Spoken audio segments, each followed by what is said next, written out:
Vision Crew was, we were in business from 1994 to 2002. And really that arc of time, we saw miniatures kind of transition from being kind of a critical visual effects technique for storytelling to one that was kind of supplanted by CGI.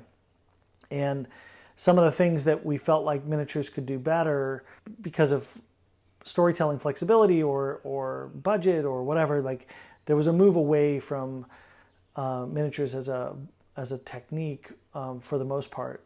And so, and we were in a competitive field. We had, at the height of our business, we were competing kind of on every bid with, Hunter Gratzner and Grant McCune and Mike Joyce's company and us. So there wasn't enough work to support all these companies. And we were kind of behind, I think, on building the relationships on the feature side. So we, in 2001, 2002, we were already looking at like, okay, we need to make a move and do some different things with our careers. And so we closed up the shop.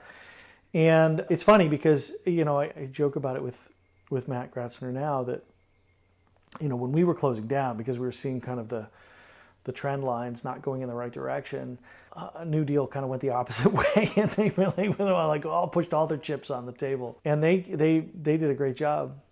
And it's funny because so basically after we closed down, I sort of was it took a little bit of time for me to rebrand myself. Mr. X, which is a visual effects company in Canada, reached out and was interested in hiring me as a visual effects supervisor, and so that was the beginning of my visual effects supervision career, which within a couple of years, it was funny because it kind of came full circle. I ended up as the visual effects supervisor on Resident Evil Extinction, and we had a couple of big miniature sequences, and we went and I ended up hiring New Deal to do those sequences, and so we had a huge motion control pullback of a sort of a post-apocalyptic Las Vegas, which was an awesome model that the guys built for us, and they did an incredible job on that, and it's really a fun visual in the film.